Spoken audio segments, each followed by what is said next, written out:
Sunday की बड़ी story में आज सबसे पहले बात आजादी के महानायक सुभाष चंद्र बोस की। आज नेताजी सुभाष चंद्र बोस की जयंती है और इस मौके पर उनकी विरासत को लेकर खूब सियासत हुई। जहां दिल्ली के इंडिया गेट से खुद प्रधानमंत्री नरेंद्र मोदी और गृह मंत्री अमित शाह ने कांग्रेस पर देश के महानायक के बलिदान को भुलाने का आरोप लगाया। वहीं कोलकाता में ममता बनर्जी ने नेताजी को लेकर केंद्र सरकार पर निशाना साधा। अब इन सब के बीच नेताजी की बेटी ने कहा है कि उनके पिता के विरासत को लेकर राजनीतिक पार्टियों में होड़ अच्छी बात नहीं है। दुर्भाग्य रहा, अनेक महान व्यक्तित्वों के का काम किया गया। आज नेताजी सुभाष चंद्र बोस की 125वीं जयंती है और ये देश भर में पराक्रम दिवस के रूप में मनाई जा रही है। इस मौके पर प्रधानमंत्री मोदी ने इंडिया गेट पर नेताजी के होलोग्राम प्रतिमा का अनावरण किया।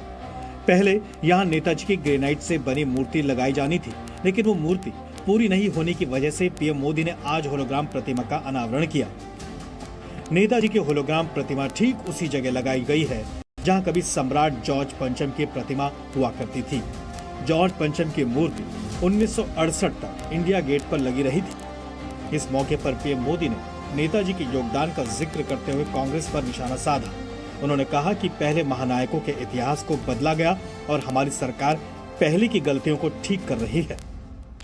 ये दुर्भाग्य रहा कि आजादी के बाद देश की संस्कृति और संस्कारों के साथ ही अनेक महान व्यक्तित्वों के योगदान को मिटाने का काम किया गया। स्वाधीनता संग्राम में लाखों लाख देशवासियों की तपस्या शामिल थी, लेकिन उनके इतिहास को भी सीमित करने की कोशिश हुई। लेकिन आज आजादी के दशकों बाद देश उन गलतियों को डंके की चोट पर सुधार रहा है। पीएम मोदी ही नहीं, केंद्रीय गृह मंत्री अमित शाह ने भी कांग्रेस पर नेताजी के योगदान को भुलाने का आरोप लगाया।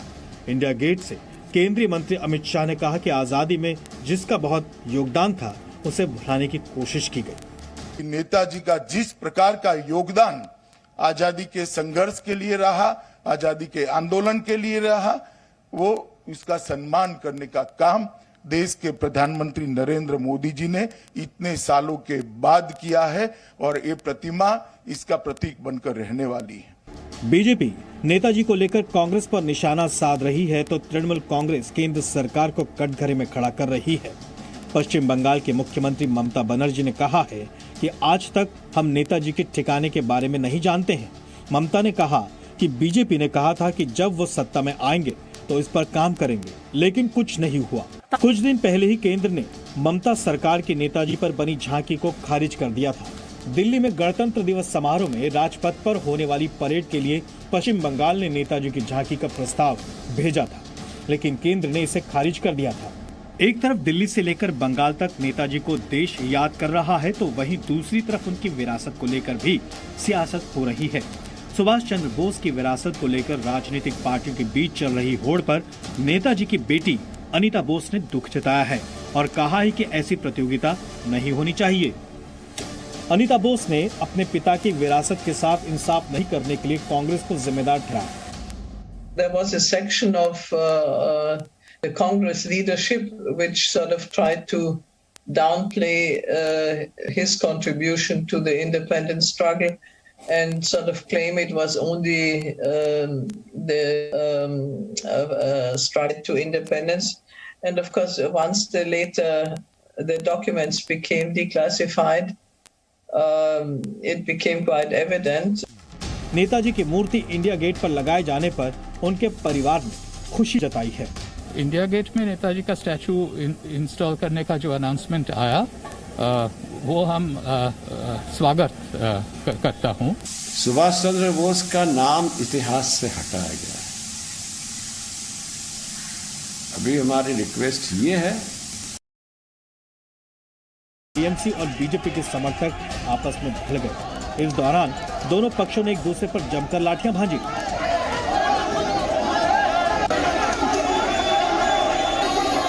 बैरकपुर से बीजेपी सांसद अर्जुन सिंह ने आरोप लगाया कि टीएमसी के गुंडों ने उन पर पथराव किया। नेताजी सुभाष चंद्र बोस के आकृति पर माला देने के लिए गए थे, वहां तृणमूल के गुंडों ने उन पर हमला किया तो मेरे ऊपर भी हमला हुआ, मेरे गाड़ी को तोड़ दिया गया।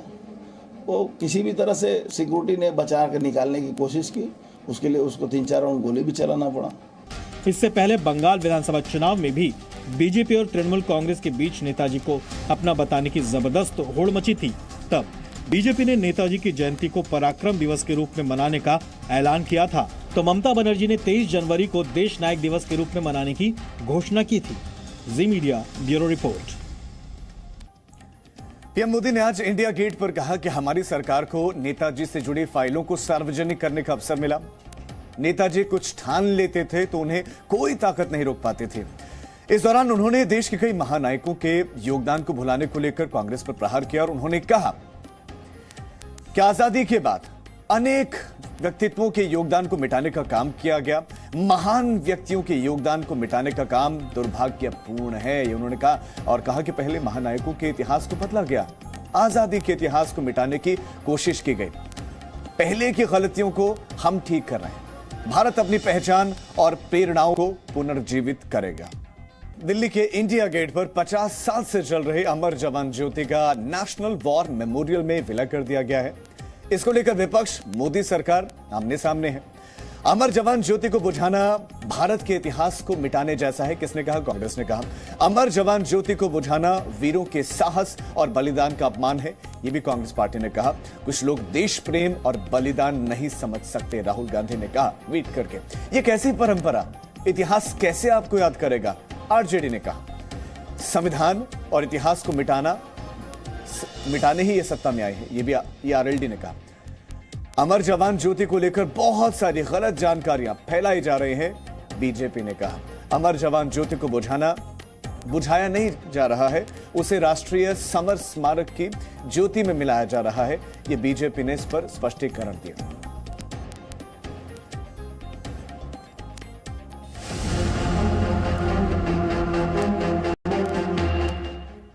बात यूपी की करते हैं। यूपी में जिस तरह से पिछले कुछ वर्षों में चुनाव में महिलाओं की भागीदारी बढ़ी है, उसको देखते हुए बीजेपी सभी ने महिला वोटरों को लुभाने के खास बढ़ाई। कांग्रेस ने चाह महिला उम्मीदवारों के लिए 4% दिए जाने का फैसला। कांग्रेस और समाजवादी पार्टी के महिला चेहरों को अपने पाले में लाकर नई चाल चल दी। अब इसी महिला ब्रिगेड के सहारे बीजेपी चुनाव में जीत का गणित बिठा रही है।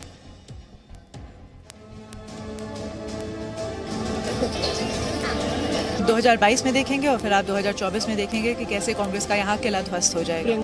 यूपी के मिशन 2022 में सफलता हासिल करने के लिए इस बार बीजेपी ने महिला शक्ति पर दांव लगाया है। इस बार के यूपी चुनाव में सबसे बड़ी खास बात यह है कि बीजेपी हो या कांग्रेस, दोनों ही पार्टियां राज्य की आधी आबादी का समर्थन हासिल करने के लिए रणनीति बना रही हैं। ऐसे में बीजेपी ने महिला मतदाताओं को लुभाने के लिए अपनी महिला ब्रिगेड को मोर्चा संभालने के लिए आगे कर दिया है। आज बीजेपी की 3 महिला नेताओं ने लखनऊ में डोर टू डोर कैंपेन कर योगी सरकार की उपलब्धियों को जनता तक पहुंचाया। सबसे पहले बात रायबर अदिति सिंह की। हाथ का साथ छोड़ भगवा धारण करने वाली अदिति सिंह ने कांग्रेस महासचिव प्रियंका गांधी वाड्रा को रायबरेली सीट पर अपने खिलाफ उम्मीदवार बनने की चुनौती दे डाली है। उन्होंने कहा कि प्रियंका उनके खिलाफ चुनाव सीट पर कमल खिलेगा। आपको लगता है कि आप कांग्रेस पार्टी का जो आखिरी गढ़ है उसको भी खत्म करने के लिए काम करेंगे? 100% आप 2022 में देखेंगे और फिर आप 2024 में देखेंगे कि कैसे कांग्रेस का यहाँ किला ध्वस्त हो जाएगा। प्रियंका गांधी जिस तरह से लगातार कंफ्यूजन वाले बयान दे रही है, पहले दिन उन्होंने कहा कि मैं मुख्यमंत्री का चेहरा होंगी, बाद में मुख्यमंत्री उन्होंने कहा कि नहीं मैं ऐसा गलत कह रही हूँ। क्या प्रियंका गांधी के बयान को किस तरह से आप देखती हैं? मैं हमेशा ये कहती हूँ कांग्रेस का दूसरा नाम है कंफ्यूजन। इनका इकलौता काम है कंफ्यूजन फैलाना, कंफ्यूजन पैदा करना अपने कार्यकर्ताओं में, अपनी पार्टी में, अपने देश की जनता में और देश की जनता में। तो कोई स्कोप नहीं है उनका, क्योंकि उनका कोई संगठन नहीं है। संगठन में एक कश्मकश की सामंजस्य की स्थिति बनी रहती है हर समय, तो कोई भी स्कोप नहीं। रायबरेली सदर सीट पर 2017 के विधानसभा चुनाव में अदिति सिंह ने कांग्रेस पार्टी के टिकट पर चुनाव जीता था। इससे पहले इनके पिता अखिलेश प्रताप सिंह यहां 5 बार विधायक रहे हैं। 2019 में अखिलेश सिंह के देहांत के बाद अदिति सिंह इस बार बिना पिता के साये के अपनी नई पार्टी बीजेपी से रायबरेली सदर सीट से मैदान में हैं। रायबरेली से कांग्रेस अध्यक्ष सोनिया गांधी सांसद हैं और पिछले लोकसभा चुनाव में कांग्रेस को यूपी में इसी एकमात्र सीट पर सफलता मिली थी। राजनीतिक विशेषज्ञों की माने तो पिछले कुछ चुनाव में बड़ी संख्या में महिला मतदाता बीजेपी को वोट देने के लिए सामने आ रही हैं। यही वजह है कि 2014 हो या 2019 का लोकसभा चुनाव या फिर 2017 का यूपी का विधानसभा चुनाव, बीजेपी ने बड़ी जीत दर्ज की। यहां तक कि यूपी के 2017 के विधानसभा चुनाव में 63% महिलाओं ने मतदान किया। शायद यही वजह है कि इन वोटरों को अपने पाले में बनाए रखने के लिए बीजेपी लगातार अपने महिला मतदाताओं को मैदान में उतार रही है। जिस पोस्टर गर्ल प्रियंका मौर्य के सहारे कांग्रेस यूपी में लड़की हूं लड़ सकती हूं के नारे को आगे बढ़ाना चाह रही थी, उन्होंने अब बीजेपी का दामन थाम लिया है। इतना ही नहीं, प्रियंका अब महिला अधिकार के लिए उसी कांग्रेस को कटघरे में खड़ी कर रही हैं, जिसका झंडा उठाकर कभी वो घूमा करती थीं। जनता के बीच में सिर्फ बात करने से काम नहीं चलेगा। एक कार्यकर्ता जो जमीनी स्तर पे जाता है, घर घर जाता है, लोगों की बात सुनता है, समस्याएं सुनता है, उसके बावजूद जब हमें प्रमोट करना चाहिए तो आप हमें उस स्तर तक पहुंचाते नहीं हो। तो वो भी उतरे मैदान में। प्रियंका आज उनको चैलेंज करती है, ये प्रियंका मौर्य, कि वो भी मैदान में उतरे। हम भी देखना चाहते हैं कि आप कितनी मेहनत कर सकते हैं और उसके बाद अगर आपको वो रिजल्ट ना मिले तो आपको वो तकलीफ जो होगी वो भी आप महसूस करें। तो सिर्फ कह देने से मात्र कि आपको कोई चेहरा दिखता है तो आप चाहते भी नहीं है कि कोई चेहरा आपके सामने आके खड़ा हो, क्योंकि आप इम्पोर्टेंस तो उसके एलिजिबिलिटी क्राइटेरिया पे दे ही नहीं रहे हैं, उसकी जो परफॉर्मेंस है उस पर दे ही नहीं रहे हैं। मुलायम सिंह की बहू अपर्णा यादव अब मोदी और योगी सरकार की योजनाओं के फायदे के बारे में जनता को बता रही हैं। अपर्णा का कहना है कि उनके लिए परिवार से बड़ा राष्ट्र है और उन्होंने बीजेपी को राष्ट्रवाद की वजह से चुना है। अपर्णा यादव कहती हैं कि बीजेपी वो पार्टी है जिसने देश को बचाया है और वो एक नए भारत के निर्माण के लिए पीएम मोदी के साथ आगे बढ़ना चाहती हैं। इतना अच्छा काम और इतनी अच्छी महिलाओं के लिए नीतियाँ कभी आई नहीं है। चाहे वो केंद्रीय स्तर पे मंत्रिमंडल में महिलाओं की भागीदारी बढ़ाना हो, ये प्रधानमंत्री जी का इनिशिएटिव था। चाहे महिला सुरक्षा को लेकर के हमारे महाराज जी योगी जी का जो एक दायित्व था, उनका पिंक बूथ बनाना, उनके लिए कई सारी स्कीम निकालना। तो मुझे लगता है कि ये बहुत बहुत बड़े और बड़े प्रभावशाली काम हुए हैं, जिससे मुझे लगता है कि महिलाओं के हृदय पटल पर मोदी जी और योगी जी छा गए। माना जा रहा है कि प्रियंका गांधी के उत्तर प्रदेश चुनाव में महिला उम्मीदवारों के लिए 40% टिकट दिए जाने के फैसले के बाद कांग्रेस की रणनीति का मुकाबला करने के लिए बीजेपी ने भी महिला मतदाताओं को लुभाने के लिए रणनीति तैयार की है। इसके तहत जहां महिला नेताओं को पार्टी में शामिल कराया जा रहा है, वहीं उन्हें प्रचार मैदान में उतारकर महिला वोट बैंक को लुभाने की कोशिश हो रही है। यूपी में पिछले 3 दशकों से महिला मतदाताओं की भागीदारी लगातार बढ़ती जा रही है। बात 2017 के विधानसभा चुनाव की करें तो 63% महिलाओं ने अपना मतदान किया। यानी राजनीतिक रूप से महिलाएं लामबंद भी हो रही हैं और अपनी भागीदारी भी सुनिश्चित कर रही हैं। और इस बात को लगभग सारी राजनीतिक दलों ने भाप भी लिया है। यही वजह है कि सभी राजनीतिक दलों ने अपने महिला स्टार प्रचारकों को जमीन पर उतारना शुरू कर दिया है। कैमरामैन राजेश के साथ रवि त्रिपाठी, जी मीडिया, लखनऊ।